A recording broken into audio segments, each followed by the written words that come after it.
Welcome everybody to our council meeting. Still meeting on Zoom as a result of the pandemic, which looks as though we're coming to the end of the emergency period, which is good news for everybody. So I notice that we are missing a couple of elected members. We have a leave of absence or an apology from Councillor Ewan and for the entire meeting, and I know that the Deputy Lord Mayor is around, but is probably just dialing in. Is that everybody? I think that's everyone. I think I've counted for everyone. Okay, any other leave of absences, Mr. Short, that you're aware of? No, Lord Mayor, there are not. Okay. Good. Well, as we do with when we start every meeting, I would like to, in recognition of the deep history and culture of this place, I would like to acknowledge the traditional custodians of the land upon which the City of Hobart was built. And I'd like to acknowledge the determination and resilience of the Palawa people of Tasmania who have survived invasion and dispossession and continue to maintain their identity, culture and rights. So our last meeting was on the 12th of October and the minutes are available. Would someone like to move those? Just pop your hand up. Just got to get the hands actually. So that's moved by Deputy Lord Mayor, seconded by Councillor Harvey. Would anyone like to vote against the minutes? Please raise your hand. Okay, we've got no hands raised, so they've been passed unanimously. Transfer of agenda items. Would anyone like to transfer any particular items on the open agenda? Nope. Okay. We haven't had any council workshops. Are there any? Is there any public question time? Any public questions, Mr. Short? No, Lord Mayor. And are there any petitions that we've received? Yes, Lord Mayor, we have one petition. Would you care for me to read it out? Thank you. It's in relation to the item on tonight's agenda, the parks item for mountain biking. It's from the Shredding Betty's mountain bike group, and it says, "We, the undersigned petitioners, ask that Hobart City Council approve the plan for improved mountain bike riding in the foothills of Kanani, Mount Wellington." Total number of signatories, Lord Mayor, 741. For the information of elected members, we did put that on the hub this afternoon. Lord Mayor, I wonder if I could move that petition be considered as part of item 16. Certainly, that's been moved by Alderman Briscoe and seconded by Councillor Dutta. Would anyone like to vote against that proposal to refer that to the discussion item 16? Okay, there's no one against doing that, so that's passed unanimously. Thank you for that. Supplementary items, I think we've got one planning item, is that correct? Lord Mayor, it's not a supplementary item because it's already included on the agenda. Okay, no worries. All right, item 8 is indications of pecuniary or conflicts of interest. Would anyone like to declare an item, indication of conflict of interest? Councillor Dutta? Conflict of interest, Lord Mayor, thank you. 9.434 Macquarie Street. Okay, thank you, Councillor Dutta. All right, so we're moving on now to the City Planning Committee. And Alderman Briscoe, if you wouldn't mind just popping your hand down, just so we've got a clean slate again as we start.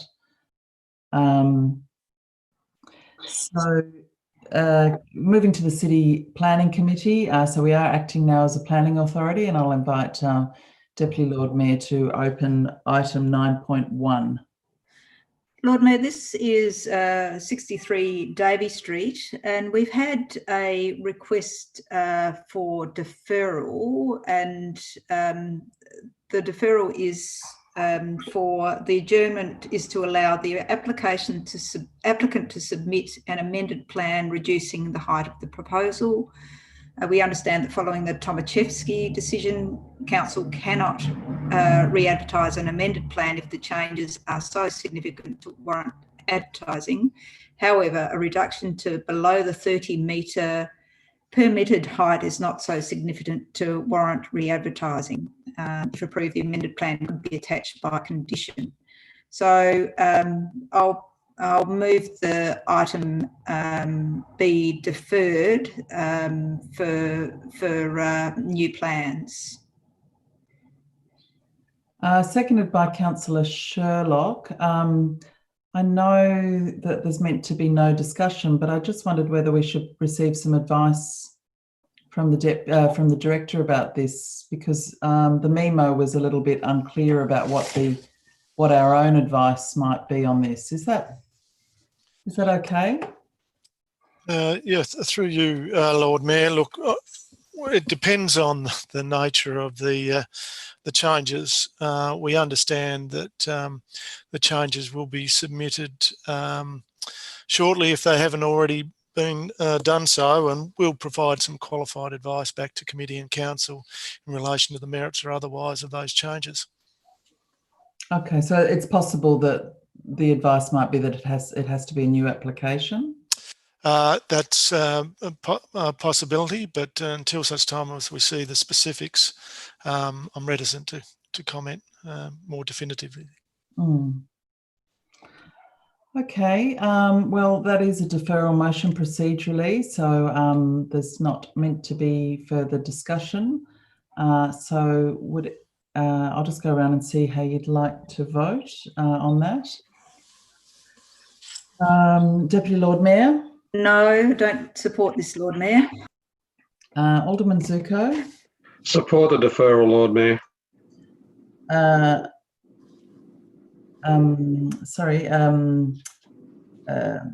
Alderman, I don't have my normal list, I'm sorry, everyone. Alderman Briscoe? Support the deferral. Alderman Thomas? Support the deferral. Alderman Sexton? Or.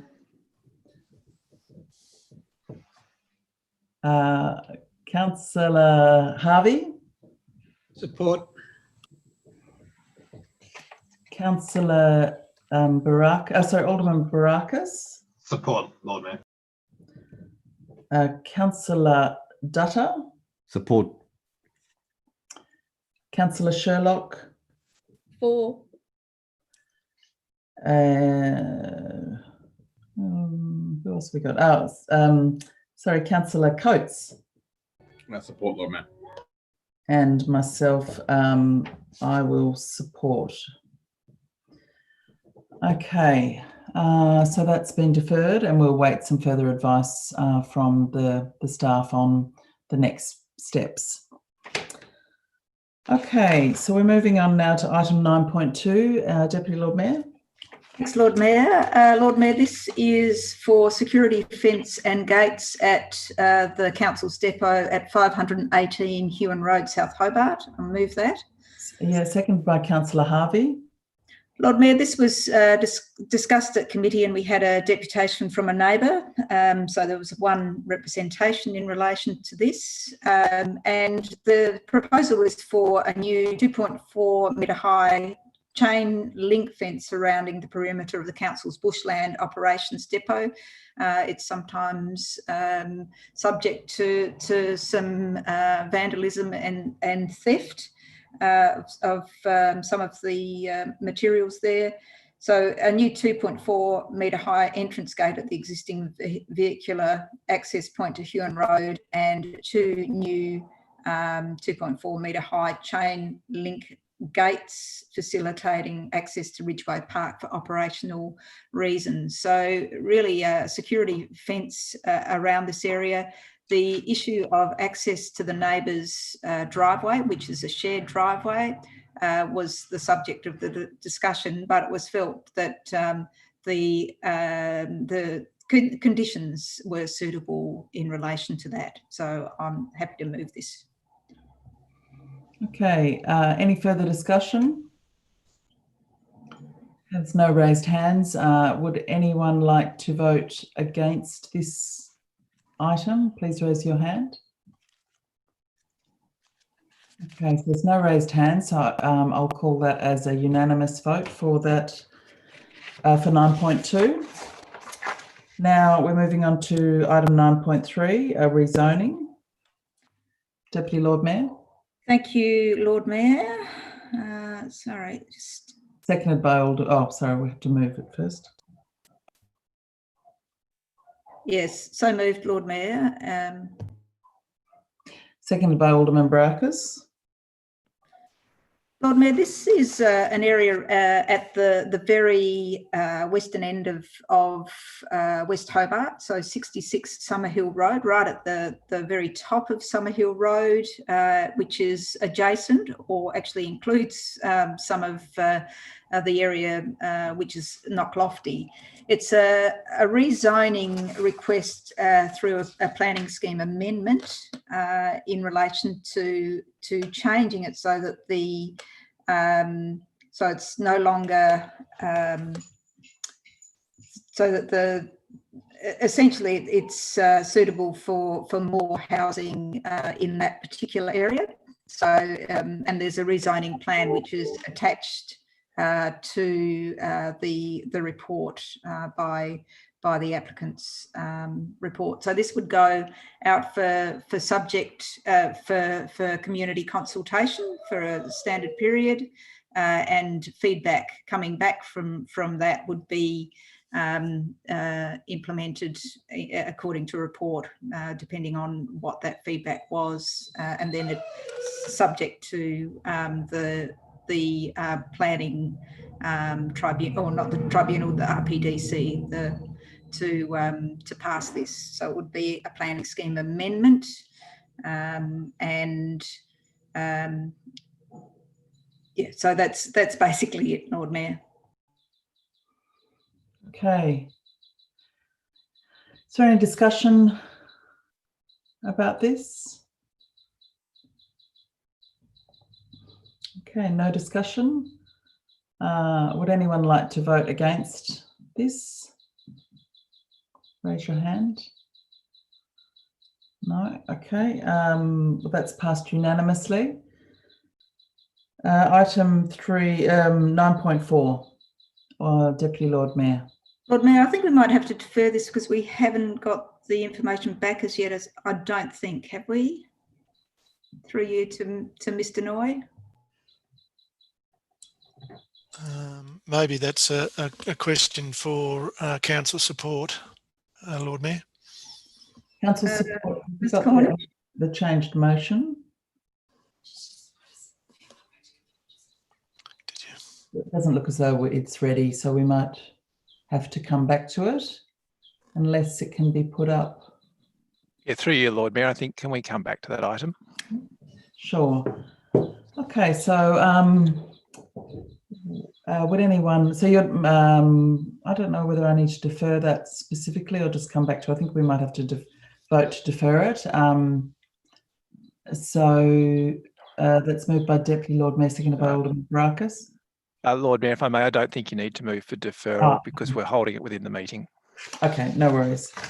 Good-o. Moving on to item 10, Deputy Lord Mayor. Yeah, thanks, Lord Mayor. It's the report, the monthly building and planning statistics from the 1st of September to the 30th of September, so moved. Seconded by Councillor Sherlock. And as you can see, there hasn't been a huge dent in the number and the value of building that's occurring right at the moment. So it's still progressing, which is when it's compared to either this time last year or the previous month. Okay. Would anyone like to speak to the item? No? All right. So would anyone like to vote against this item, receiving and noting these statistics? Nope. All right. That's passed unanimously. Okay, we're moving on now to motions, and we have a motion from Alderman Thomas. Alderman Thomas, would you like to speak to your motion? Look, thanks, Lord Mayor. Look, I'll put the motion that's on the books. Do I need a seconder for that, please? Yeah, seconded by Alderman Barakis. Thanks, Alderman Barakis. Look, effectively, I think it's a process that I think this group, as the elected group, should be undertaking. It's certainly an area of significant interest when you consider that we may have, I'm not saying we do have, we may have surplus assets on hand, and in some parts of the city we're referred to as a lazy banker with our assets, and that's simply a reference to the fact that we're using our assets to the best advantage. I'd just like, before I get started, to acknowledge that Alderman Zuko is part of, has become part of this, in that item 2 was well thought through and put forward by him in respect to how we should also assess how our commercial dealings are at the moment, whether we're actually getting a return, so that in the event that we have assets that are not performing, let's look at how we can perhaps bring them back into line with commercial reality. For the time I've been on council, Lord Mayor and ladies and gentlemen, there's always been this tension between ownership and divestment, and it's been a case of, well, we can't sell anything. What I thought would be a very good practical solution here would be for us to have an investigation carried out by the General Manager, and I would say this, that investigation doesn't have to have all of the bells and whistles of external consultants at every stage. It may well be that we, through our own management staff and their staff that report to them, can get an assessment of all our land holdings, and then come back to the council with an iterative or an interim report saying, look, these are the assets that we've identified that are either underutilised or indeed surplus to our needs at the present time. That would then bring in a decision-making process, after also assessing the impact of Council as Alderman Zuko's inclusion, as to whether or not we should be actively looking to either sell or sell with a lease back. So in the event that we are using an asset, but there's better value in us receiving the capital funds for it and then leasing it back for a period of use, or indeed a third leg of the equation, which is using modern market mechanisms where we use collateral security for funds raising. So we're not just limited to real property here, Lord Mayor. We're looking at all assets of the council. That's all our infrastructure, even right down to roadways, which of course we do have a value on, and using that as collateral. Now, in the situation of this third mechanism, we would receive potentially, depending on the market at the time, and an RFT, a request for tender in the marketplace, receive potentially for current use up to 65% of the value of the assets that were put into the mix. That would mean that we would then pay off that funding over a period, which could actually extend out to 15 or 20 years, still have the asset, but be having a much better pool of funds for use for the city. Now, the other aspect, of course, is that when we have discussed the sale or sale and lease back of property before, there's been a problem within the group as to what should we use the funds for. Well, that also, if we do this properly and strategically, can be done at each stage of our process. So my recommendation, should the council agree, is that we go through the processes of, first of all, identifying our property and having something come back to this council, whereby if an asset is totally underutilised, is costing us more than the holding costs, because it's a vacant piece of land, such as in the case of the Dorney property, or indeed we might well be able to sell it and the costs of leasing back still may not outweigh the benefit of the sale price, or indeed if we want to go this third route and look at this new market mechanism, which is widely in use in government, particularly on the mainland.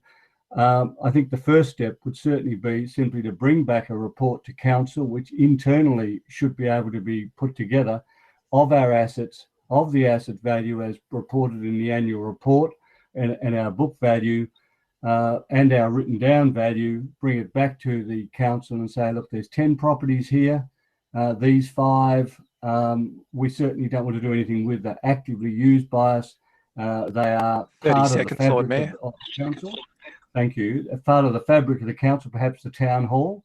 But then there'll be a group which this council will be called upon to elect. Will we dispose of it? Do we have to have it?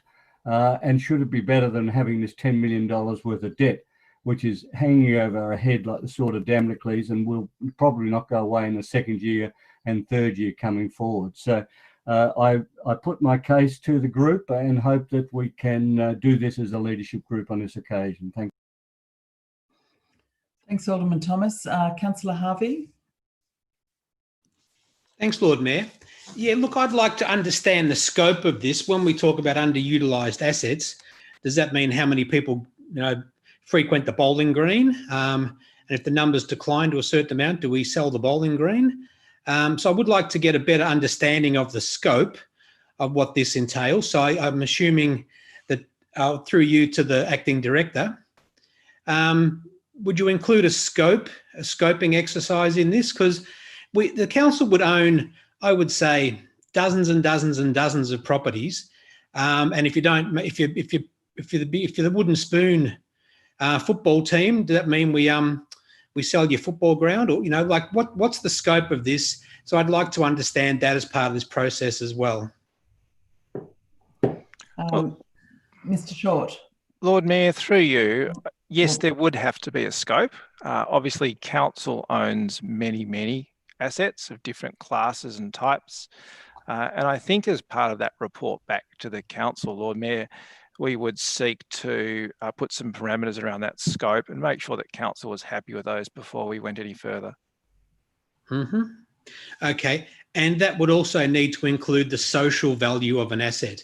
So we might not get a big return on something if we're just talking in economic return, but from a social value or an environmental value, the return may be enormous. So we need to also include that in any sort of asset that might be, in the category of potentially disposal.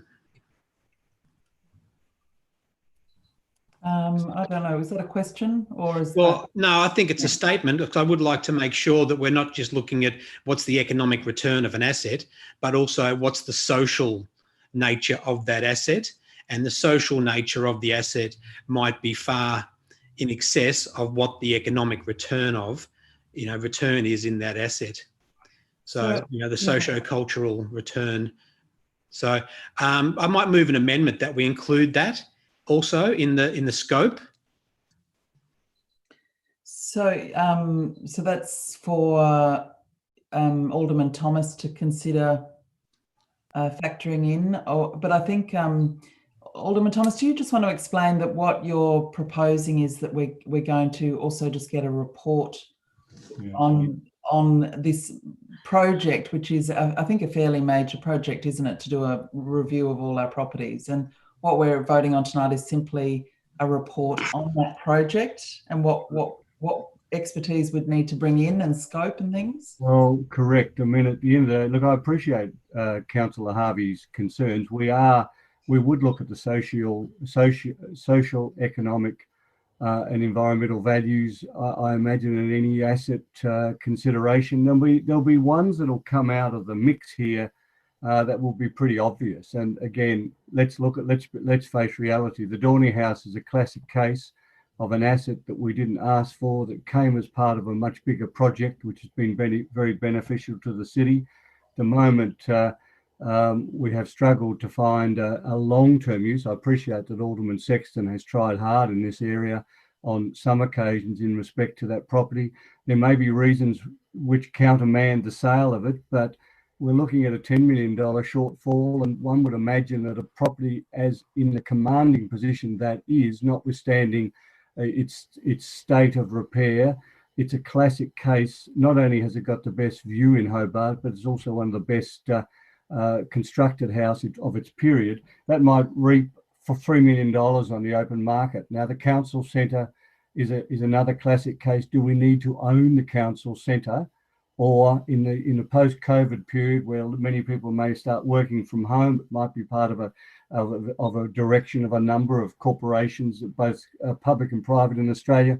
We might decide that indeed leasing that back is preferable than ownership, and also would help our bottom line considerably. I appreciate the Bowling Green issue. Thanks, Alderman Thomas. I think you've answered that really well, and I should probably just move on to others. So, Alderman, Councillor Harvey, you've finished your intervention? Yeah, look, I have, but long as the report comes back and it explains the scope of this, because I don't want a fire sale approach to getting rid of assets. I'd like to think that this is a thorough process and there's justification with analysis. So anyway, but I think I've said enough, and I'll take it up again once the report comes back if I don't think it's covered what I'm interested in. Thank you. Alderman Briscoe. Thank you, Lord Mayor. I think it's very timely. I may not agree about selling off the council centre. I think the last time we did that, we realised that the rent to rent it back would be greater than what we pay out for maintenance at the moment. So, but I think it's a good idea to look at all our assets. Last year I suggested, and everyone thought I was silly, of selling off our multi-storey car park business. It would have been worth a lot more money last year, about this time last year, than it probably is now. But I think selling off a business that should we at this point be a major car park, a multi-storey car park business owner. And I would like to think that we look at that as well. If it revives, then it has probably still got quite a good residual value there. I know we own more than just one house. I think we own about 5 or 6 houses, some on the domain. But also, what equipment have we got up there, up in the more technical areas of council, which we only use once or twice a year? And is it better to just lease it when we need that sort of equipment? So I think there are a lot of asset classes that we could look at, and I suspect that if Mr. Short or whoever's writing the report comes back to us with an outline and a scope of the sorts of things that he will look at, maybe under various headings: real estate, equipment, businesses. So I will support, obviously, the initiative by Alderman Thomas. Thank you. Councillor Sherlock. Yeah, thank you very much, Lord Mayor. Look, I think this is potentially a good idea. I noted the advice that was given by the general manager, or the general manager's notes, and it said that we're already doing this as part of the city's response to the COVID-19 pandemic. However, I suppose just a question through you then, Chair, to the relevant director or perhaps the GM. I'm just wondering what has been outlined in this motion. What are we not doing within that report that from the advice that was provided at the end of that motion? Mr. Short? Through you, Lord Mayor. Look, the notice of motion possibly goes a bit further than we were originally intending, albeit the executive leadership team still had some work to do to finalise the scope of our own work around the post-COVID recovery and resilience project.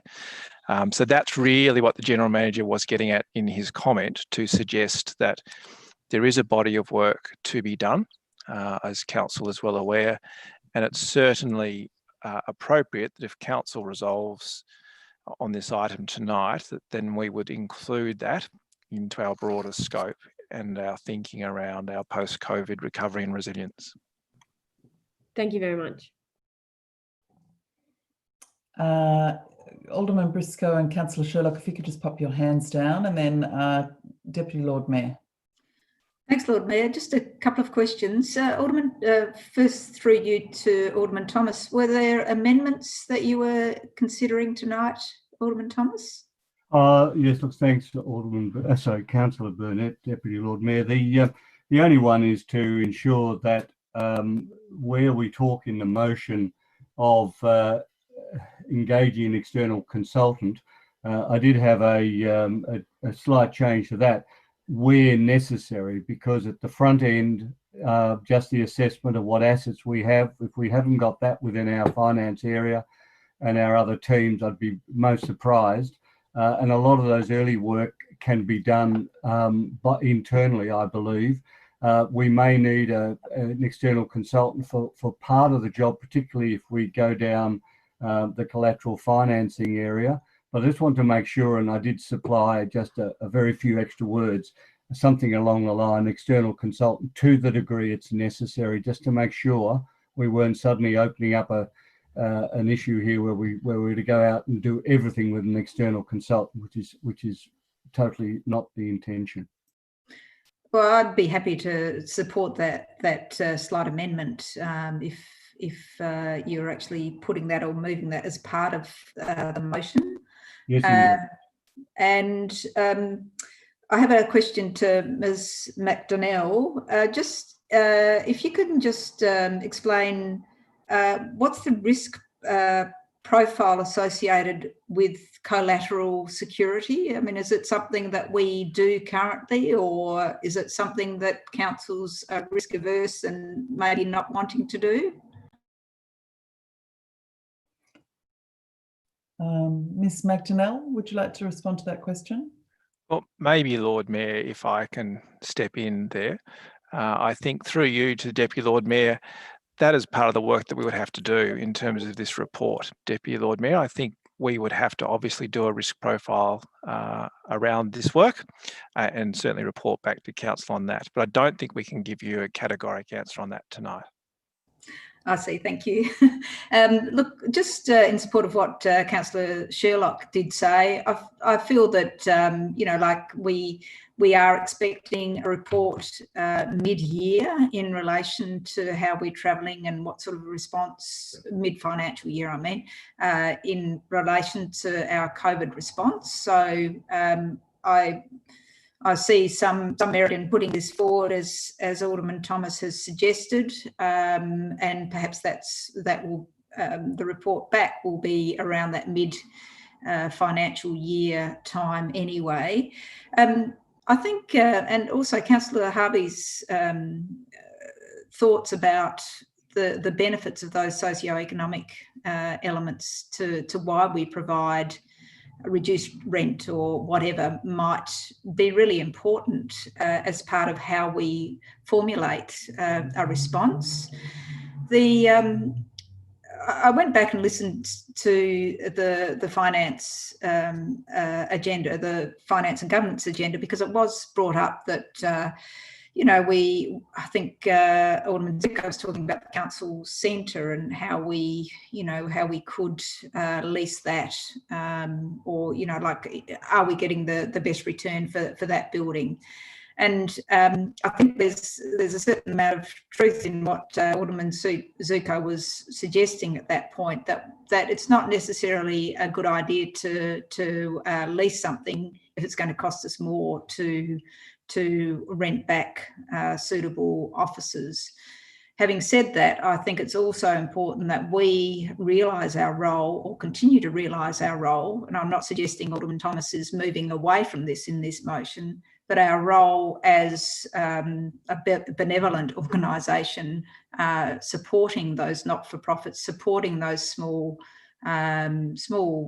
sporting clubs and our community associations who get so much benefit. I mean, we've just had the opening up at South Hobart of a community centre, and continuing that kind of lease arrangement is really important. So there are so many facets of the value of assets, and it's important that we don't lose sight of that, even though we might be financially constrained. Okay, Councillor Coates.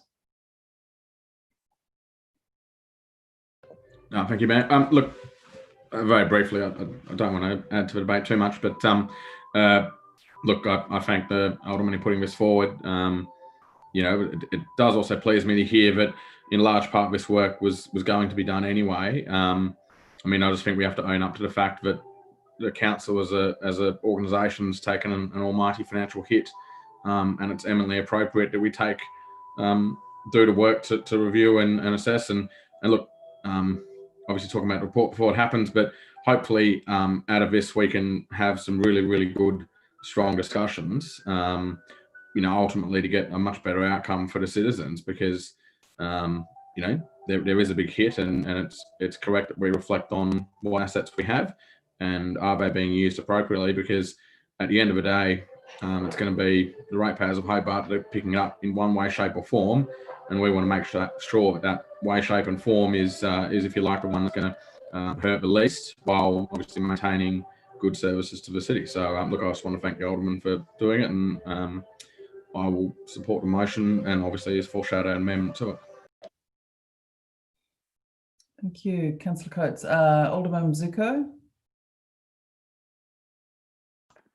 Yes, Lord Mayor, just what the Deputy just said, I just want to, that's why I moved the part 2. I just want to make sure that, at the end of the day, we might have an asset we want to sell, but, is it a needed asset? If we sell and we need the use of a facility in similar light, if we lease, we've got to look at the long-term aspects of sell to lease and lease to sell. So, and just to overcome Councillor Harvey's and anyone's concerns about the community-based, there was never really anything to do anything detrimental to our community organisations at all whatsoever.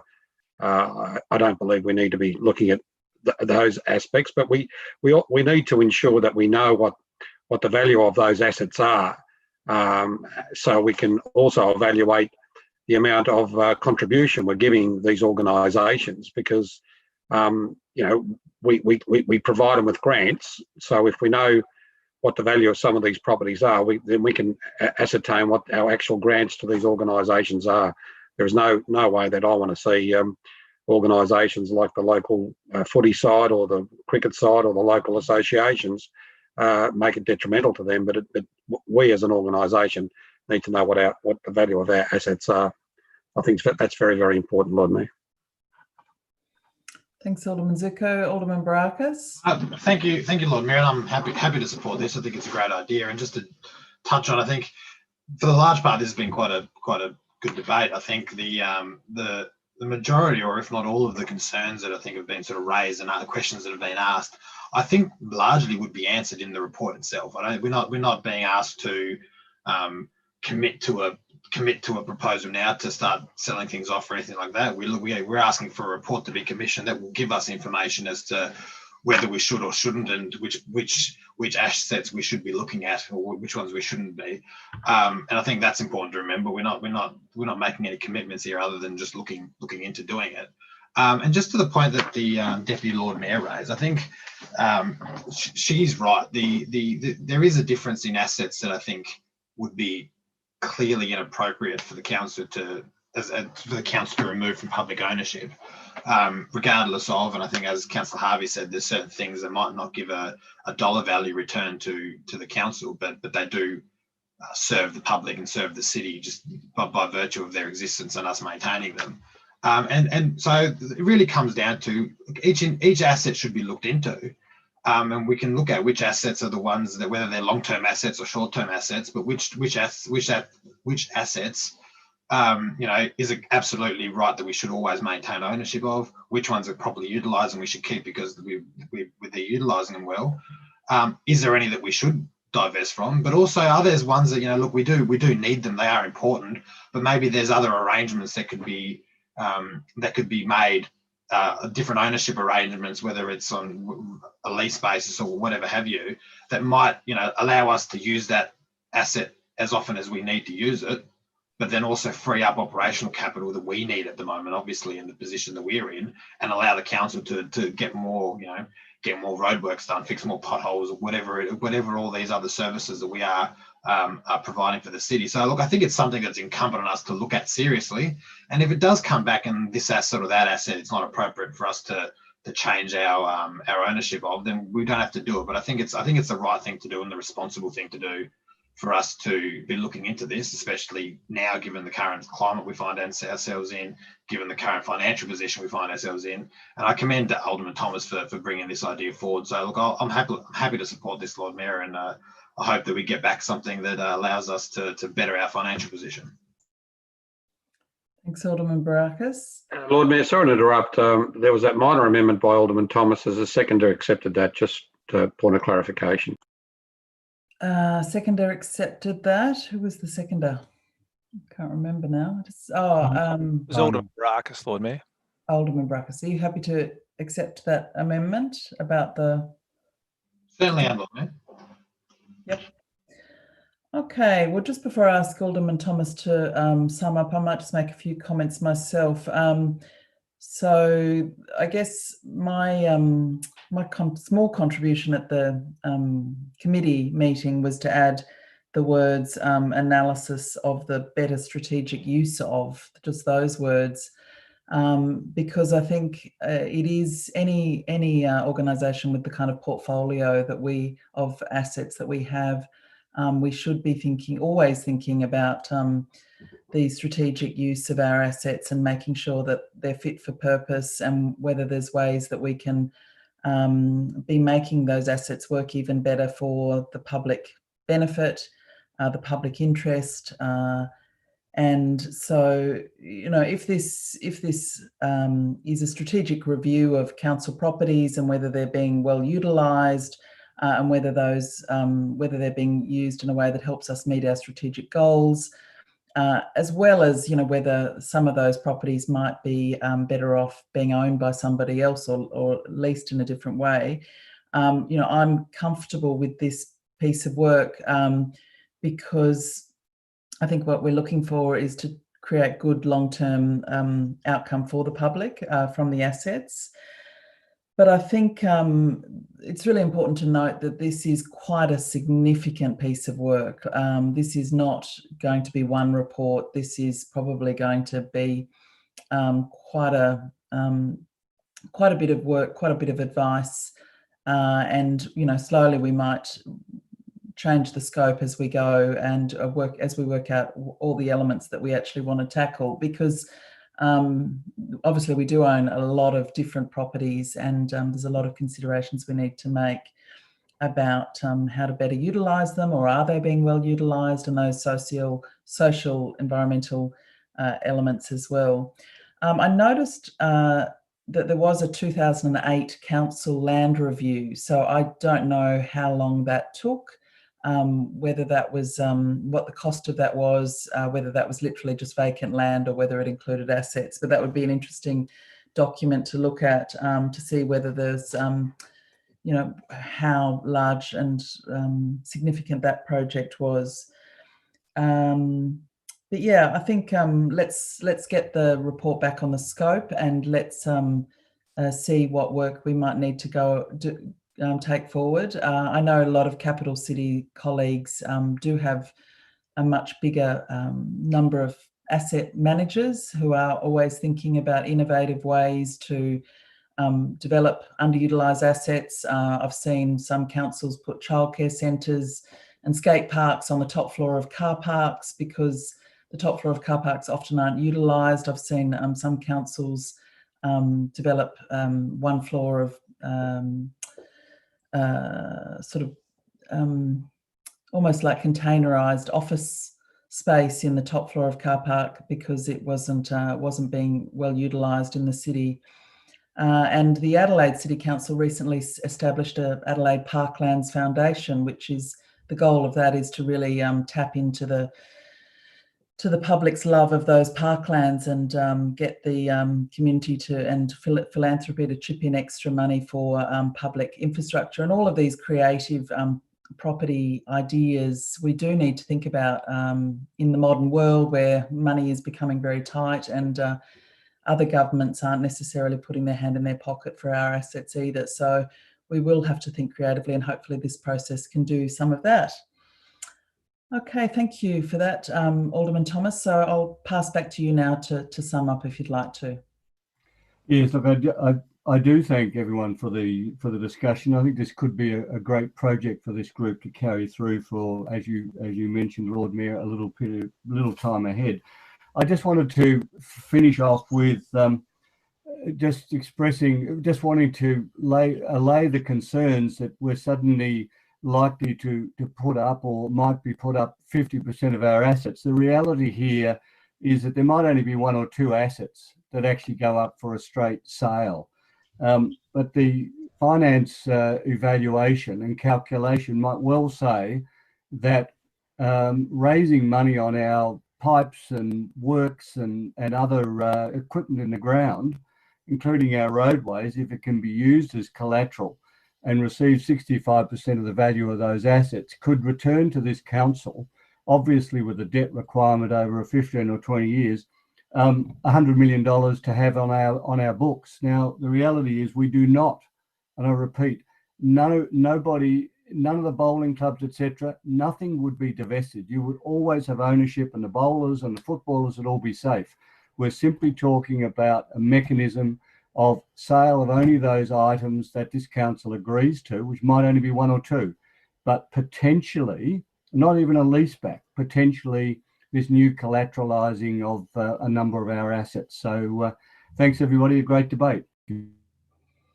Great. Okay, so that motion has been amended and accepted in by the seconder. So we're just voting on the motion as amended. Would anyone like to vote against the motion? Okay, so there's no raised hands. That's passed unanimously. Now I'm going to move back to item 9.4 because the recommendation is ready. If that could be brought up for us, please, by council support.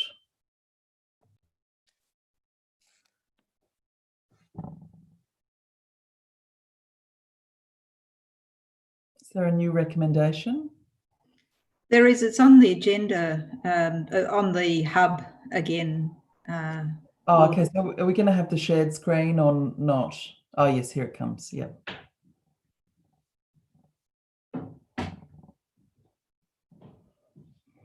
Okay, so this is moved by Alderman Briscoe, I think, is it? Lord Mayor, it's usually the chair of the planning committee. Yeah, Chairman, I'm happy, Lord Mayor, I'm happy to move this for the purposes of discussion. Okay. And I'm happy to second it, Lord Mayor. All right, seconded by Alderman Briscoe. Lord Mayor, we had a special committee meeting just before council where we heard a deputation from the applicant and his architect.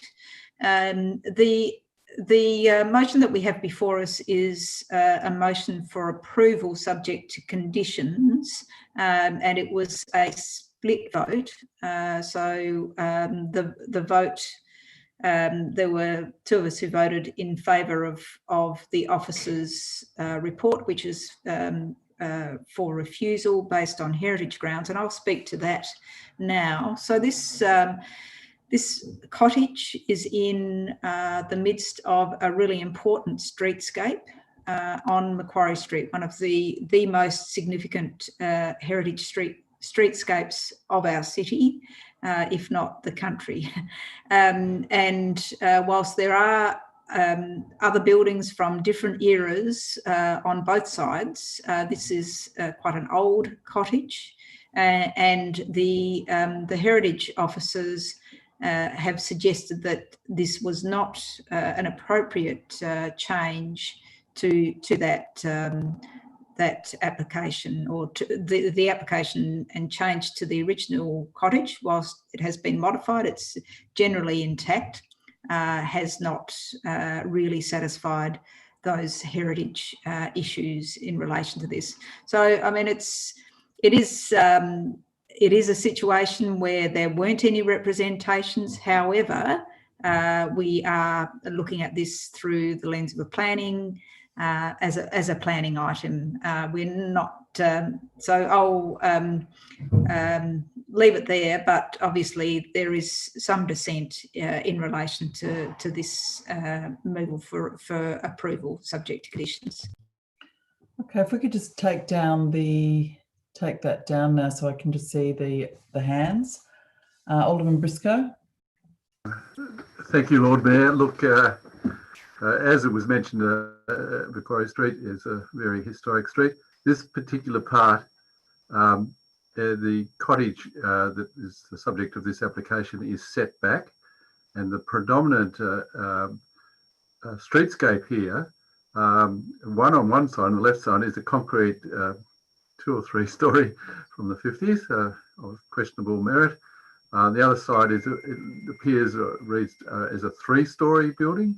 Now the colonial cottage has been modified in the front. There are windows that are from the 70s or 80s or maybe even 90s. So there's no 4-pane or 8-pane or 6-pane glass. This is, the cottage is set back, and so from and I've been there, and I think you have been there too, Lord Mayor. I think this is not going to affect the historic streetscape of this street. Further up, I do recall approving a doctor's extension right on the streetscape, right of an element that looks very modern with a copper face. And there are some really, really neat modern extensions to historic heritage buildings.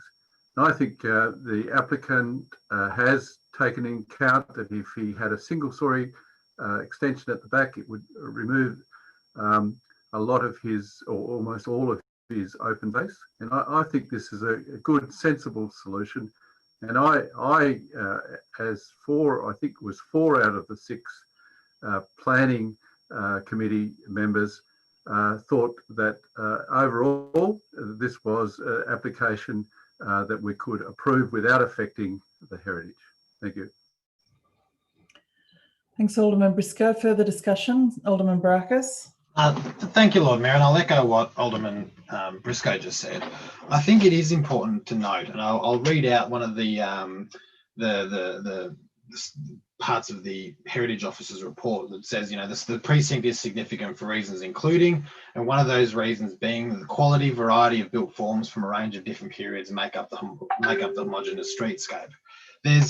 If you look at the streetscape in that part of Macquarie Street, Lord Mayor, there's a number of different. There's buildings from a number of different periods. There's buildings that are a variety of different sizes, from different designs, and different heights, especially.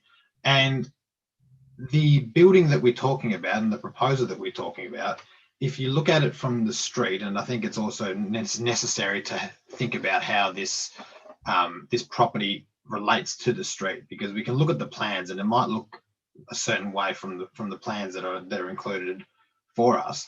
But it is also important to know that this property, this cottage, sits up from the street. So it doesn't matter if you're sitting directly on the street or you're sitting across the road and you're looking at it, you're looking up the hill at this property. So anything behind it is going to be even less visible. So look, considering that there are a variety of different sizes, different size buildings and different designs in the area, and the fact that given how this proposed extension will fit into, and how little it would be visible. It would be visible, but how little it would be visible from the streetscape. I think it's a bit of a stretch to suggest that this would have any major impact on anybody's feel of the heritage of the area. I will also note, and I think it needs to be responded to. There was comments in the committee about, you know, why don't we have a sort of larger but single-story extension on the back? Look, I'm not convinced that if that was proposed by the applicants, we wouldn't have a similar situation that we'd seen in the past, where some application was recommended for refusal on heritage grounds because it was tearing up heritage significant lawn. I think we need to look at these things with a bit of common sense as well. And just one last thing, the point was made by the Deputy Lord Mayor that we shouldn't really be paying too much attention to the number of representations on this item because we're operating as a planning authority. Look, that I think, you know, might not be incorrect, but I think it is relevant, and I'd argue that at the same time, the Deputy Lord Mayor, both in council and in letters to the editor, has referenced a number of representations that other items have said, and reiterated the fact that we do operate as a representative council and we do need to listen to the people. And I think when you have a group of people in South Hobart, which, you know, good on them. They're very outspoken about maintaining what makes South Hobart, as we have very outspoken groups in Battery Point and so on. The fact that nobody has raised an issue with this on something that has been suggested will fundamentally change the streetscape. The fact that no one in South Hobart, not the South Hobart Progress Association, not anybody has raised an issue with this, I think is telling as to what the community thinks about how this will impact on the streetscape and how it will affect the heritage of what's been said to be such an important heritage road. So look, I think there's, you know, given that there's no one in the community that's against it, given that I think we are talking about pretty subjective reasons as far as why this should be refused, based on whether or not we think that this will dominate, or whether or not it would detract from the heritage nature of a streetscape that's defined by its variety. I think ultimately it does come down to, when we talk about something that isn't going to negatively affect anyone else in the community, what the rights are of property owner to do something on their own property. So look, I think that it is absolutely appropriate that we approve this, and I think it should not get approved. I think that there'd be a strong argument that this would get appealed against us. So look, I'd be supporting the motion for approval that Alderman Briscoe passed in the committee, and I'd hope that this does get approved. Okay, further discussion. Councillor Sherlock. Yes, thank you very much, Lord Mayor. I won't take up too much time because I think I've already said my piece in the committee meeting, and I think Alderman Briscoe and Alderman Barakis have said what I really wanted to say. I do think the rest of the jargon to do with whatever's been commented on by Councillor Burnett and etc. was just really rubbish that nobody really needed to hear. But with reference to this particular application and the content of this application and the merits and the issues with regards to this application alone, I do agree with Alderman Barakis and Alderman Briscoe. Thank you. Councillor Harvey. Thanks, Lord Mayor. Yep, I voted for the officer's recommendation in the committee because I do respect the views of the heritage officers as they interpret the planning scheme with regard to the heritage provisions. So what Alderman Barakis said was that this would fundamentally change the streetscape. Well, I don't think that was what the issue was, but this is one of those issues where we're protecting the heritage of the streetscape, and every single building is part of that precinct. And when we consider that we have some of the best heritage precincts in the country, that erosion of the heritage fabric over time is what we're looking at when we're protecting heritage streetscapes. And the subjective reasons for this, no, these are reasons that are in the planning scheme, and it's upheld by the heritage officers, which is what their job is. They're not there to be obstacles. The heritage provisions in the planning scheme are part of the planning scheme. But we always get this impression from some that it's an obstacle, that the planning provisions are like some extra thing in the planning scheme that we don't need to consider. Well, we do, just like overshadowing, just like distance from the boundaries, all those other provisions in the planning scheme. The heritage provisions are just as significant. And when we look at this precinct, and as has been said, and as was answered in the committee, this is one of the most important precincts in the country, and this road is one of the oldest continuously used roads in the country. And the buildings that exist along this road might come from several different eras, but together they make up this heritage precinct. So I will defend the comments and the recommendation of the officer for refusal of this project. So I'll be voting against the recommendation for approval. Point of clarification, Lord Mayor. Yes, Alderman Barakis. I think it does need to be reiterated, just in response to what Councillor Harvey said, that it is written in the report by the heritage officer that this street is one that is defined by its variety of streetscapes, built forms and periods. So this falls perfectly into that statement. Okay, thank you. Councillor Coates. Thank you, Lord Mayor. Look, just very quickly speaking to this, I know most of us were in the committee meeting just prior, but I guess, look, it did give me a sense of confidence.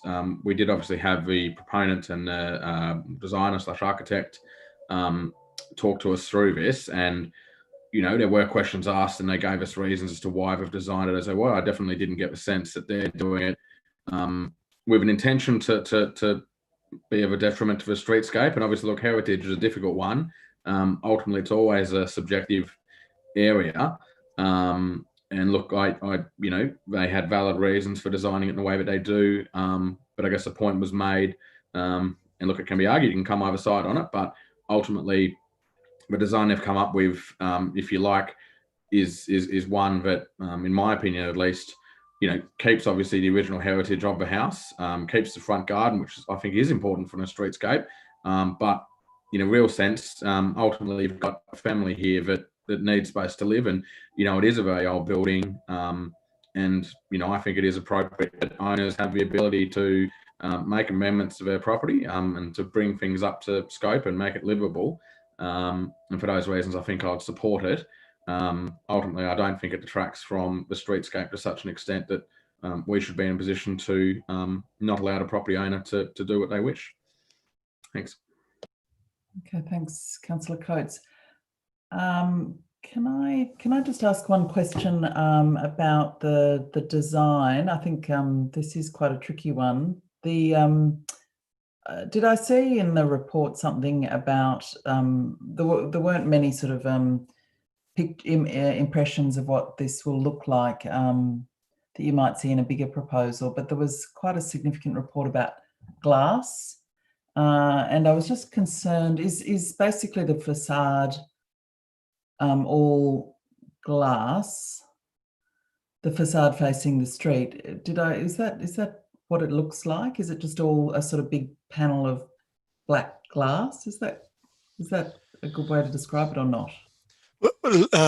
Lord Mayor, it shows as glazing. The detail on that is not necessarily defined. So whether it's black glass, I can't be definitive on that. But yes, it's principally all glazing of some sort. Okay, so it's sort of a wall of glass behind the building, and yeah, that's correct. Yep. Yeah, it isn't an easy one because I do appreciate the need to update buildings. I also am somewhat made confident by the fact that the South Hobart Progress Association, who are normally very, very active when it comes to upgrading heritage assets, it's that they haven't made any comments, which does give me some confidence. But I am a little bit concerned about just the treatment and whether that's going to be quite stark and quite sort of inappropriate for a sort of an appropriate treatment facing into this streetscape. So not an easy one at all. So I'll still be making up my mind after the summing up, I think. So Councillor, Deputy Lord Mayor, did you want to sum up now? Yes, yeah, thank you, Lord Mayor, and I appreciate. I myself feel that this is a difficult decision as well. And I appreciate the comments which didn't sound like ridicule with what I put forward, and appreciate that we're all making points that should be made respectfully of each other.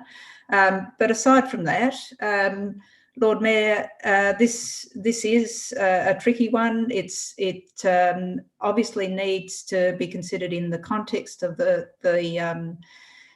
heritage and part of the planning scheme of the City of Hobart interim planning scheme.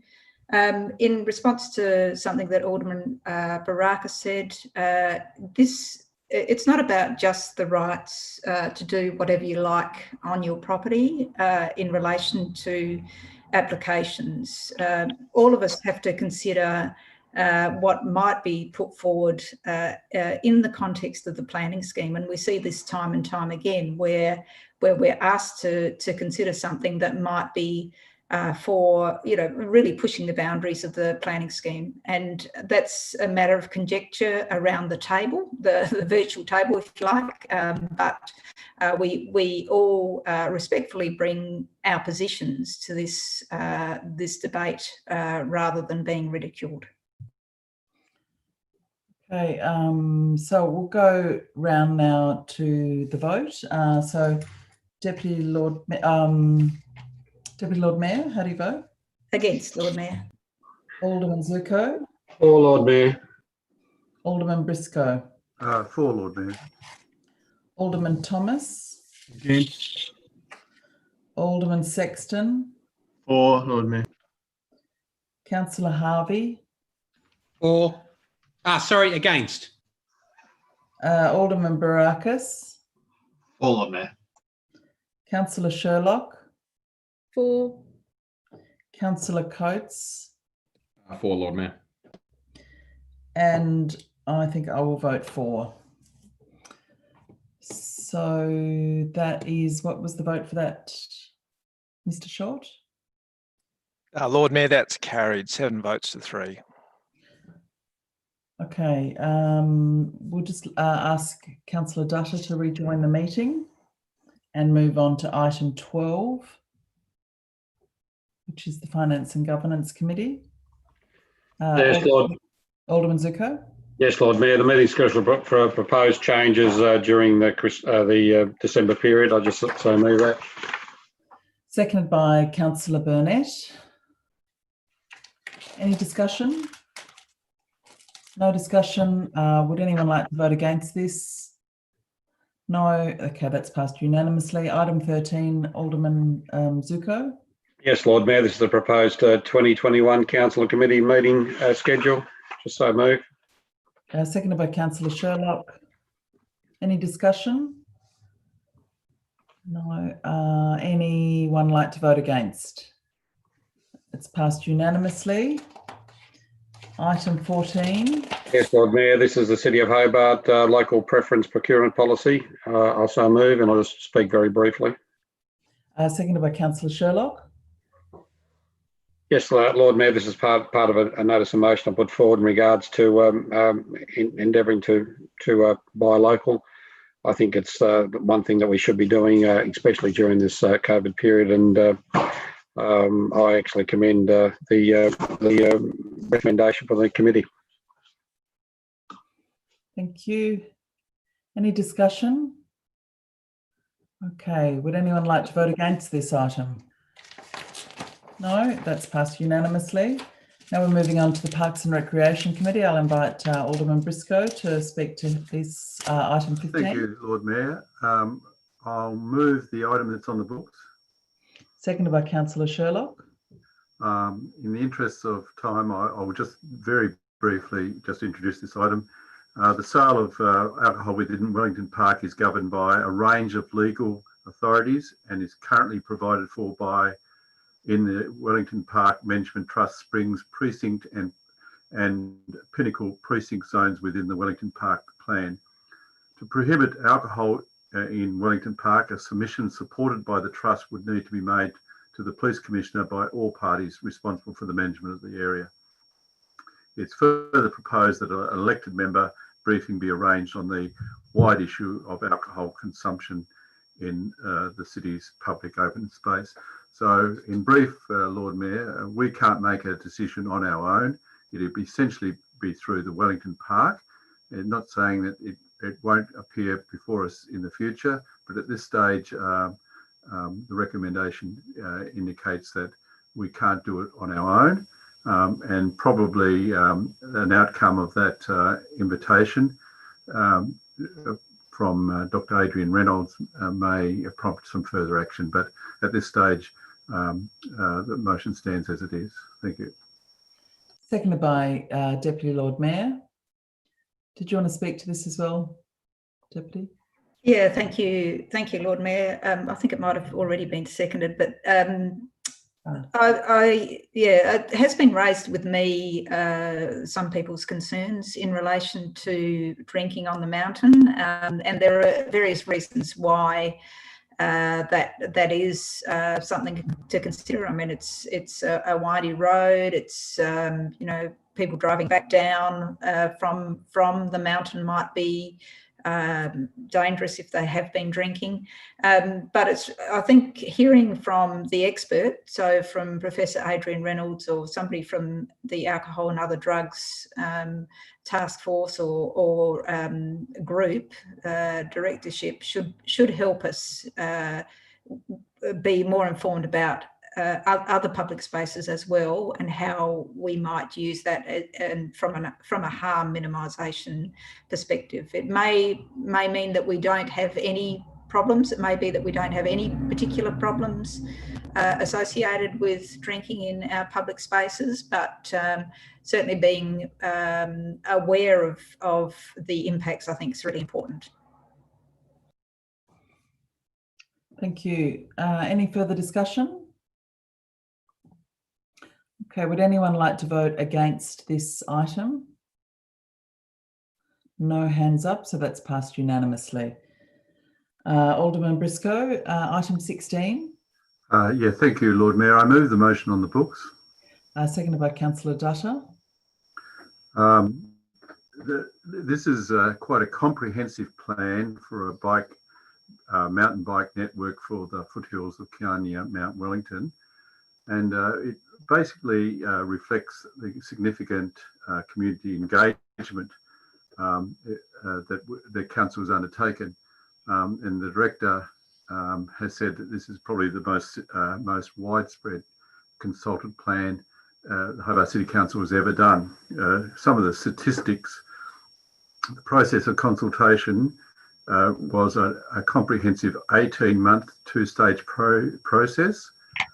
Firstly, 5 weeks of public exhibition and survey were put on Your Say Hobart for 5 weeks.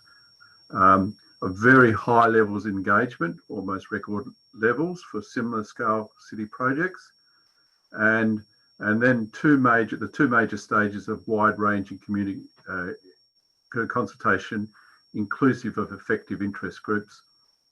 Stage 1 had 1,500 responses. Stage 2 had 596 responses. Look, I could go on. The statistics indicating our consultation has been very comprehensive, so I could go on, but I don't think it's probably more important when we discussed it in the committee to go to that level. But the plan itself identifies the potential development of 37 kilometres of new mountain bike tracks to transform existing trails and deliver a network serving local and tourism needs. The plan proposes a staged implementation that will be predominantly reliant on external funding in order to be implemented. And as we know, the city is actively responding to grant funding programs from the state and Commonwealth to progress the stage implementation of the plan. Now, earlier this evening, a petition of over 700 petitioners supported this plan. And I dare say a lot more bike riders and other users of the mountain do support this plan as well. What's got to be noted before I finish, Lord Mayor, is that each track will be subject to the normal statutory requirements, which will include a development application and works permit from the Wellington Park Management Trust. The indicative route will be turned into a specific route subject to assessments and the values present in the site to ensure that conflict is reduced, biodiversity and cultural values are protected and visual amenities preserved. And each track design, location and placement will be a subject of the development assessment to ensure these values are conserved. And I know a couple of organisations have expressed in the last couple of weeks some concerns about this. But the clear thing is we have for each new track is subject to funding first, but a complete assessment before any works are done on the ground. So I think I'll leave it there, Lord Mayor. Thanks, Alderman Briscoe. Councillor Harvey. Yeah, thanks, Lord Mayor. Can I start with acknowledging the petitioners, the over 700 people on that petition? I think was organised by the shredding Betties, I think. And I'd also like to thank them for not emailing us individually, all 700 of them. So that was quite a relief to not get that volume of emails. So putting it through as a petition, I think, was a good move. I support the mountain bike strategy, and also I acknowledge the impact of mountain biking across the state has had a big economic growth factor for communities in a number of locations. So I think there's at least 4 or 5 different areas now across Tasmania that have had a big surge in mountain bike tourism. And as long as we maintain these tracks, and as long as the riders are conscious of other people who might be on their tracks, I know these are dedicated walking, shared tracks, downhill tracks, a whole range of different tracks. But I think that the cycling community is lucky to have such good assets across, or the mountain biking community is lucky to have good assets across Tasmania, and hopefully in the future they'll have a reason to stay in Hobart as well. And that I think these tracks will attract people from other places who do come to Tasmania to also ride the tracks of Mount Wellington. But they could also, one of the differences is that they could ride straight out of Hobart along whatever road, the Rivulet track, and then access the foothills of Mount Wellington and utilise those tracks that are both there now and will be formalised in the future. So I think this is a good asset for Hobart. It's a good move forward for mountain bikers, and it also supports the case that we have hundreds of people who ride mountain bikes that also use the roads and the cycle paths in order to get to their destinations. So this shows that cycling is alive and well in Hobart, and that we need to be not just looking after the mountain bike riders, but we also need to be looking after cyclists across the whole city. So, we need to get from A to B. So mountain biker might start in the city and ride out. So we need to make sure that all of the roads that they need to use are safe and are more cycle friendly as we go forward. Thank you, Deputy Lord Mayor. Thank you. Yes, look, I think overall this is a really good plan. It's quite sound, and it has had, as Alderman Briscoe has said, large amounts of consultation and input. There are various people who feel like they haven't had access to that consultation or haven't provided input as they might. But having said that, I think the good outweighs the bad on this plan. And there's a number of things that I really like about this process, apart from the fact that it was heavily influenced, or the consultation was with the mountain biking community, and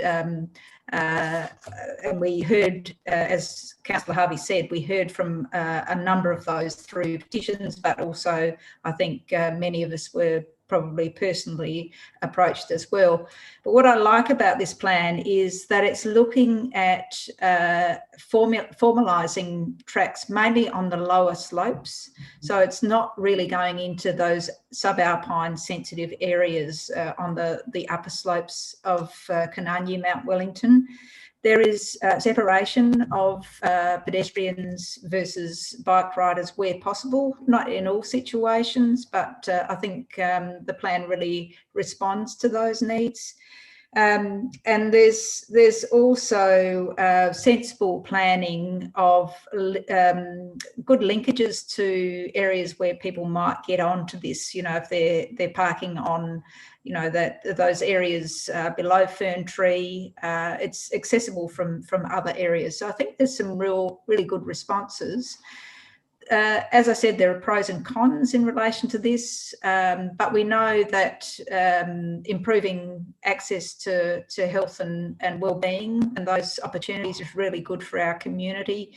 And we know that during the COVID lockdown approaches, people have made a much greater incursion, if you like, into our bushland and parks. So it's fantastic, as Councillor Harvey has said, to to show these parts of Hobart off, which become more accessible, and it's a matter of everybody who's using these areas, if it's mountain bike riders, runners, or pedestrians or hikers, to be able to again use this space respectfully, and hopefully that culture will grow as these paths are more formalised.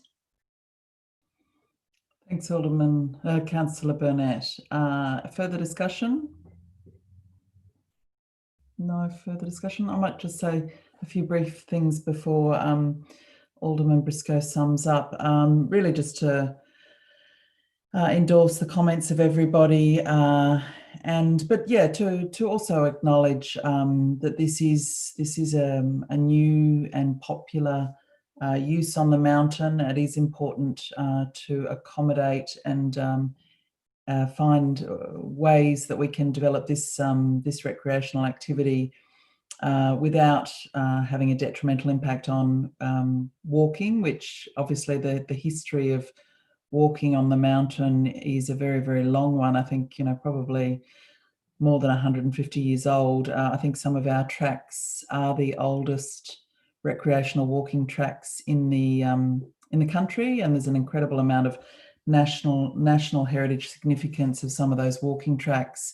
But these paths will not impact on those really important walking tracks, which have got a very different purpose and very sometimes different users. But I mean, some people like to walk some days and bike other days, and I think this plan, as it tries to move away from shared spaces to separated spaces, is really important.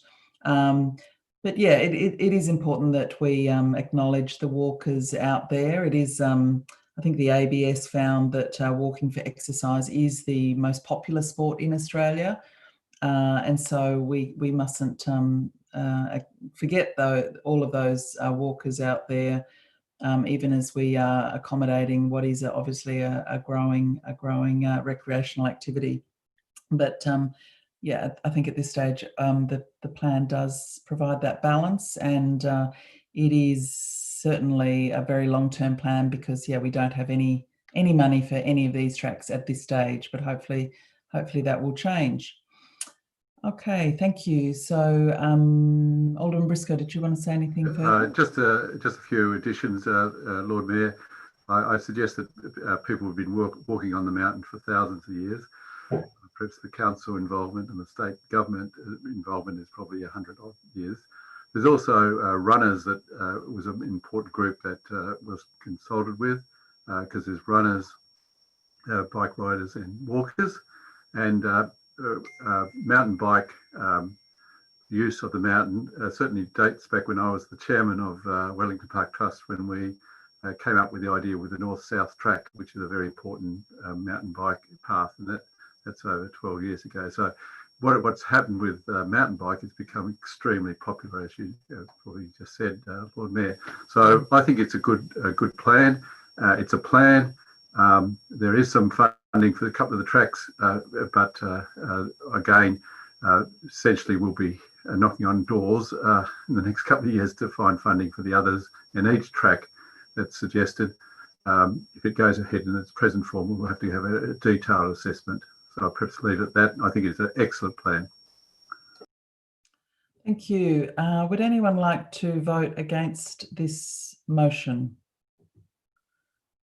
Okay, there's no hands up, so that's been passed unanimously. Item 17, Alderman Briscoe. Seconded by, Alderman Briscoe.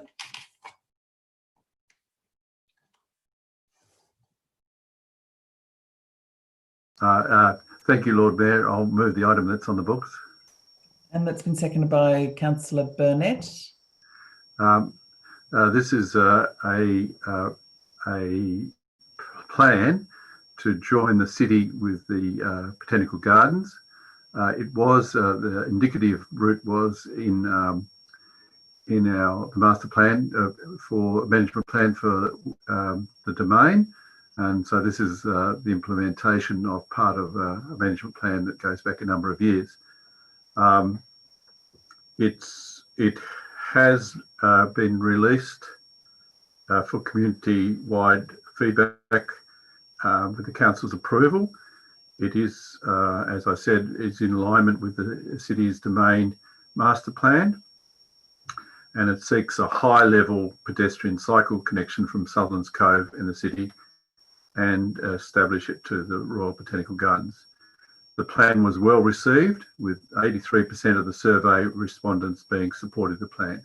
And whilst there's no funds, like almost all these wonderful projects, the city is actively applying for grant funding from the state and Commonwealth governments to progress the implementation of the plan. And it probably becomes a little bit important now the borders are open. We've got 2 wonderful bridges, and the more we can get the tourists to walk or cycle from the city to the domain, and clearly the Botanical Gardens is a key destination for tourists and visitors. So that's all I need to say, Lord Mayor. Thank you. Any discussion? No discussion. Anyone like to vote against this item? No one voting against, so that's passed unanimously. Moving on to item 18. Yes, Lord Mayor, this is for the proposed public toilets at the Tolmans Hill Park, barbecue and shelter facilities. I move the item for discussion. I move the item on the books for discussion. Yeah, and seconded by Alderman Thomas. Lord Mayor, the draft plan for this site was released to community feedback with the council's approval.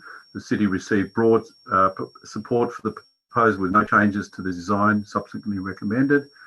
The city, again, a great project, but the city is actively responding to grant funding programs from the state and Commonwealth governments to allow for the new facilities to be developed.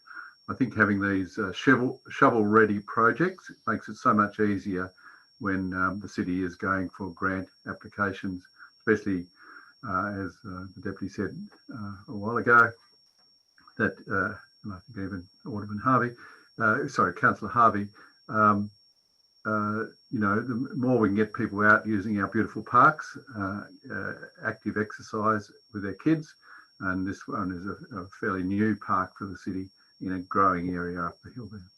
So that's all I need to say, Lord Mayor. Okay, further discussion, Alderman Thomas. Thanks, Lord Mayor. Look, a question through to the director via yourself. Given that this particular community waited years for a park, and it's remote, it's a little bit away from the established areas, I'd like to know 2 things. Firstly, what sort of use it's getting, and look, we obviously want to get funding for a whole range of things, right through from the swimming pool through the mountain tracks, etc., and car parking up there. I'd just be concerned that we at least an amendment to this decision that gives us says that we want to do this, and it will be programmed into a future budget in the event we don't get grant funding, because, as I said, the people have waited for an awful long time. So look, perhaps if we could, I could get my questions answered first, please. Mr. Doyle. Thanks, Lord Mayor. Through you, firstly, the usage statistics at Tolmans, somewhere between 300 and 500 people per week. Now that usage was around the Christmas period or the New Year period. Certainly COVID has interrupted both the reading of the stats and also the usage of the playgrounds, obviously, but it is a popular park. It does get usage from community well outside of the Tolmans Hill locality. In response to Alderman Thomas's, the second part of Alderman Thomas's questions, I think I'd say 2 things. Firstly, as the chairman has suggested, having projects that are shovel ready is really good in terms of grant funding opportunities, and this will provide that opportunity once we secure the statutory approvals. Mr. Carr and I are commencing the process now of the development of a long-term capital works program to renew the element of the long-term financial strategy. The shovel-ready projects will certainly be identified as a priority on that program, and obviously all of that will be subject to future council considerations. But I think it is fair to say, as council agreed in coming into this budget having been damaged by COVID, that the first priority is to asset renewal. The development of new assets will require some consideration because there are so many competing for that funding, and that's why we've also sought, as part of this recommendation, authority to chase that external funding. Lord Mayor, if I can, I'm not comfortable with just leaving it that it's included in the event that we get external funding. 500 people a week is an awful lot of people looking for a loo on the side of a playground, and I would like to see if there's any appetite for a change to clause 3, part 3. The city seeks to secure external grant funding for the project to proceed, and failing success in that regard, look to programming it as urgently as council's budget management can provide. Or words to that effect. I just don't want to lose this one. Lord Mayor, if I can just interject for a second. Alderman Thomas seconded the motion.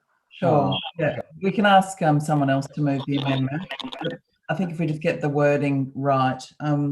So before we see if there's someone else interested in moving the amendment. So, so what was it? So failing. And failing success in that regard, the council look to programming the works as soon as they can be budgeted for. Okay, has someone got that written down? Mr. Short, has someone got that? Yes, Lord Mayor, thank you. Lovely, thank you. So would someone like to move that amendment? Councillor Coates, is that your hand up? Yep.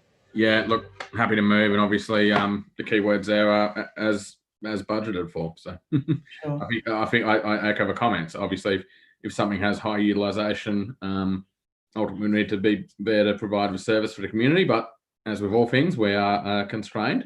But look, happy with the amendment, and I'll happily move it. Okay, and I need a seconder for the amendment. Someone like to second that? Alderman Brackus. Okay, would anyone else like to speak to the item? Councillor Harvey.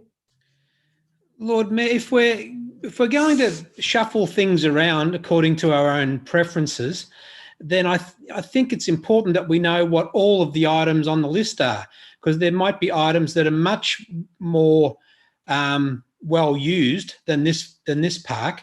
So I just don't feel it's the right thing to do, to be pushing preferences rather than just letting the process continue. And if there's no money for it in the budget, then so be it. And if it's reliant on external funding, then so be it, like so many other projects that we've got. But I don't know how I can prioritise this, because I think what did the general manager say? That not the general manager, the director. There's 300 people a week that use it. And if they all live in the vicinity, they could go to the toilet before they come to the park. But I'm just not prepared to prioritise things when I don't know what we're benchmarking it against. What other assets are well used that should be a higher priority for council funding that are also waiting for government grants. So no, I'm sorry, but I won't support this. I'm happy to wait patiently until we get external funding or the situation of the council changes. But I don't know what the priorities should be because I haven't seen a list. Okay, any further discussion on the amendment or the substantive motion? Okay, all right, well, I'll put if you want to just pop your hand down, Councillor Harvey. Lord Mayor, can you give an opportunity to sum up? Oh, yeah, sure. Yeah, very quickly, Lord Mayor, I think this is a project that the community has indicated, as Alderman Thomas said, as important. It is a growing area up there. Now, the motion, the amendment, all the amendment will do is to make sure that we have it considered in presumably a 5-year or 10-year plan. I'm sure that's all gone up in smoke at the moment, but I can't see there's any problem with indicating that we think this is a very important project. And when we come to discuss the budget, then we have an orderly process, and then that's when we prioritise the projects. So I disagree that Alderman Harvey can indicate that this is not making a decision to spend money. This is an indication that that project will go onto a list when we consider the budget, and whether it's this year, next year, or 5 years' time, we don't know until the budget papers arrive next year. Can I clarify that? Aren't all these projects on the list anyway, but they're waiting for external funding? Mr. Short or Mr. Doyle, did you want to clarify? So what was your question? That all of these projects are already on a list for future infrastructure projects. So regardless of whether there's allocated money or we're waiting for money. So it's the same list. So I think we're splitting hairs. Mr. Doyle, did you want to respond to that question? Without wishing to enter the debate, Lord Mayor, I can certainly confirm that the projects were originally identified in the council's budget and capital works forecasting. That was recast because our capital works program in this year in particular was dramatically reduced, and that obviously had an impact not only on this year but the subsequent years. But we do have a list of unfunded projects. That list is growing, and it certainly will be a job of council to determine which of those projects receive funding once we enter the budgetary process. And the capital works component is usually the first element of our budget. Okay. All right, so I will put the amendment first. Who would like to vote against the amendment? I've got Councillor Harvey and Councillor Burnett. Oh, sorry, Deputy Lord Mayor. So that's Mr. Short, that's carried. That's right, Lord Mayor, that's carried 9 votes to 2. And now I'll put the substantive motion. Would anyone like to vote against the substantive motion? No votes against, so that has passed unanimously. Okay, moving on to item number 19, Alderman Briscoe. I'm earning my money as chair tonight. Just a second, I've just got to get it up. So I move the item 20, established pest animals. Sorry, Alderman Briscoe, it's item 19 we're up to. Provision of showers in public toilet developments. And you're just on mute, Alderman Briscoe. Okay, I'll move item 19. Seconded by Deputy Lord Mayor. Can I continue, Lord Mayor? Yeah, thank you. I think you can hear me. So the city currently provides public shower facilities at Franklin Square, Kemp Street, which is the Argyle Street car park, and Long Beach. Now, the patrons who use each of those facilities are slightly different cohort. Essentially, the ones that use Franklin Square are people without homes. The people who use the Kemp Street are a mixture, and Long Beach is certainly essentially recreational users. It is recommended that the options for further showers in high use areas continue to be explored as opportunities arise within the city. And we continue to engage and partner with the external community support providers to improve accessibility to public showering facilities to the community.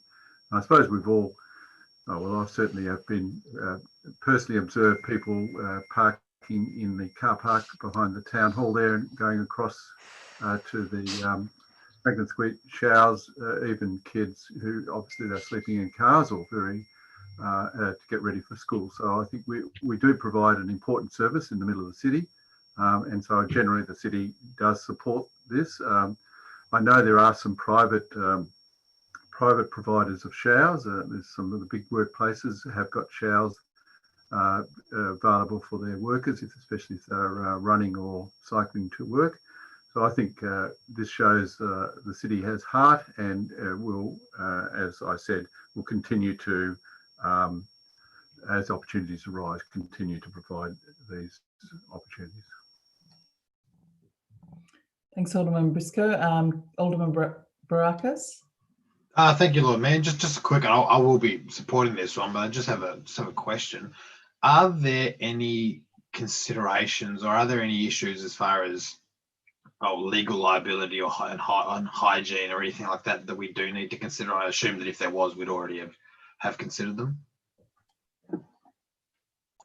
Mr. Doyle? Lord Mayor, there are certainly obligations on council to keep all of its public facilities to a high state of cleanliness. Bear in mind, most of our ovals have sports grounds with change rooms, all including showers and so forth as well. The public showers are more problematic. We do have a cleansing standard that is applied by either our own workforce or contractors. I guess issues of liability would be determined once or if any matter was considered. But I feel confident that from a cleansing point of view, the level of risk to the city is low. Okay, any further discussion? No further discussion. Would anyone like to vote against this motion? Lord Mayor. Oh, sorry, Alderman Briscoe. Well, I think we have to ask the chairman at least. I don't wish to sum up, but I at least like to be asked. Thank you. Okay. All right. Thank you, Alderman Briscoe. Would anyone like to vote against this item? Okay, no votes against. That's passed unanimously. Alderman Briscoe, item number 20. Thank you, Lord Mayor. I move item number 20. On the books, and then I'll say some words after I get a seconder. Sure, it's seconded by Councillor Harvey. Lord Mayor, this item refers to a established pest, animals and weeds management pipeline program advancing pest, animal and weed control solutions. The Australian government has funded established pest, animals and weeds management pipeline project to combat some of Australia's worst established pest animals in order to reduce their impact on Australian farmers, communities and the environment. The proposed project is to utilise existing industries in partnership with stakeholders to develop an emerging technology to develop improvement in efficiency and pest weed control programs. The city is not eligible to apply for the grant in its own right, but can provide support for the research program. Now, this project is basically photographing animals that are in our reserves and identifying what the animals are, whether they're in fact feral cats or bandicoots or potoroos or wallabies or whatever.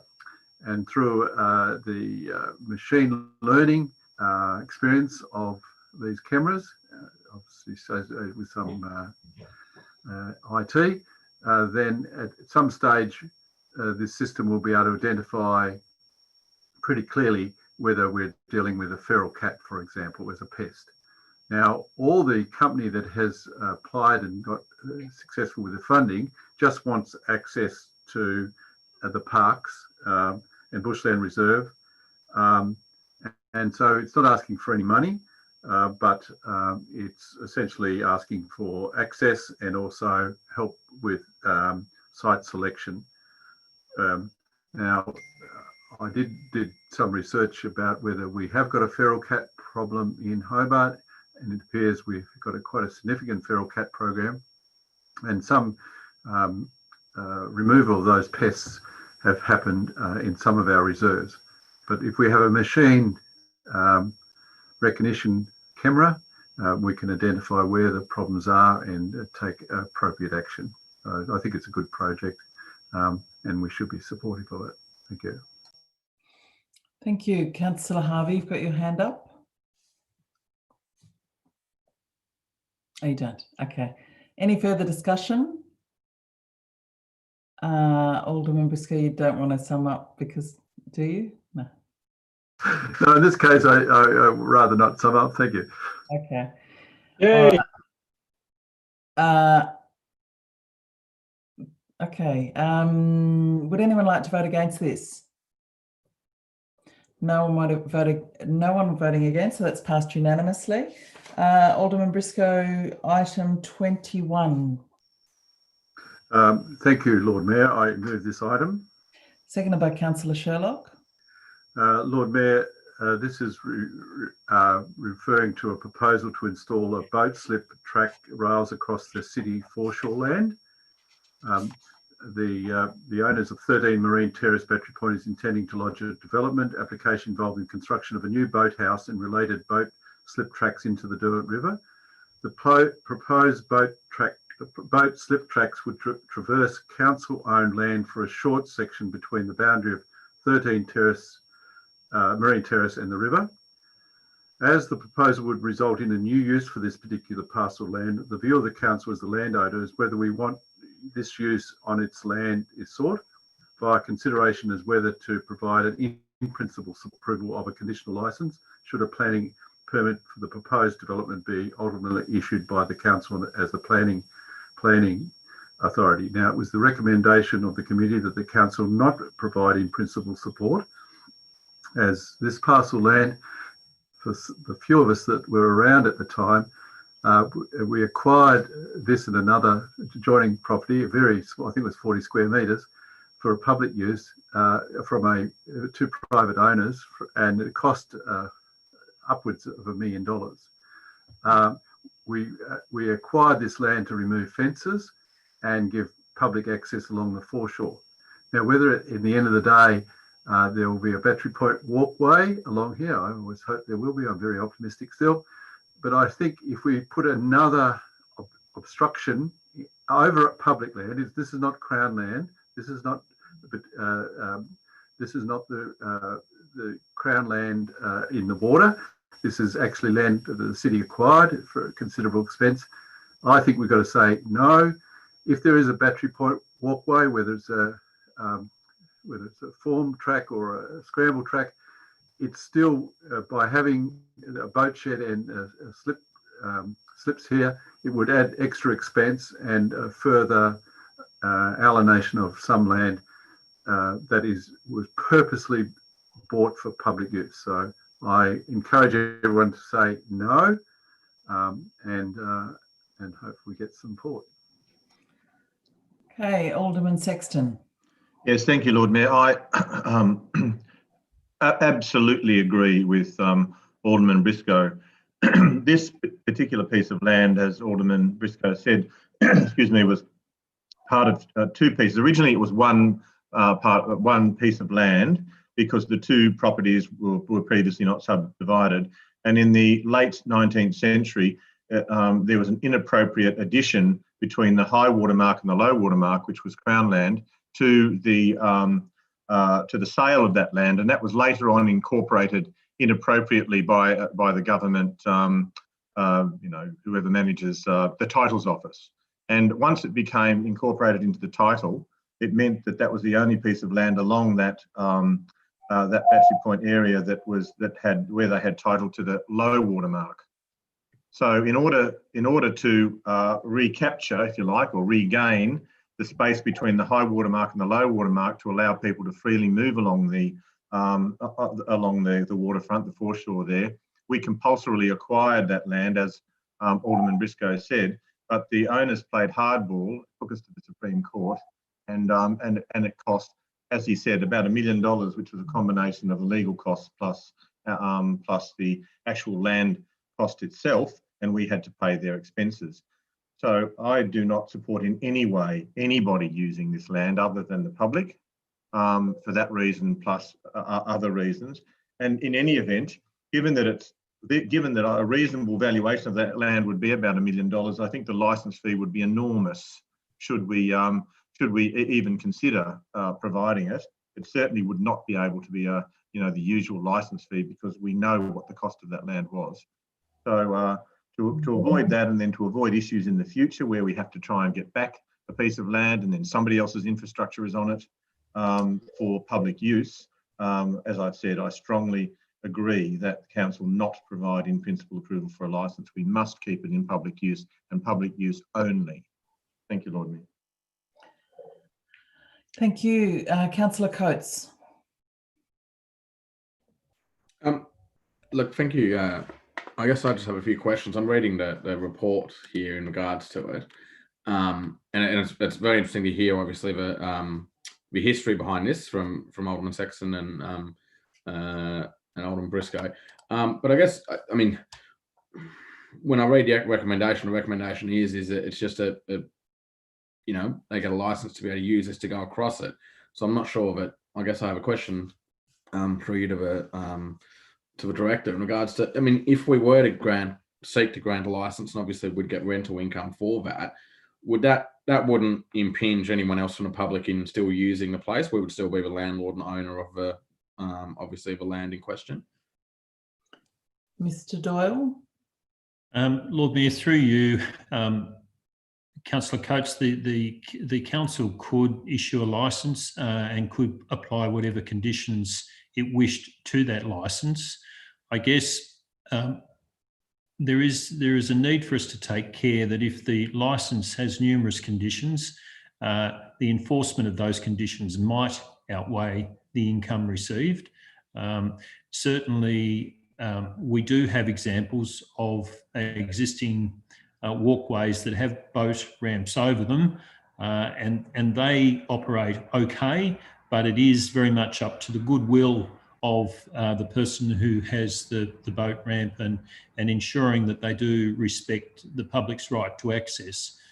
So short answer is yes, license can be issued. Yes, it can have conditions, but I think any suggestion that we recoup significant amounts of money might be tricky.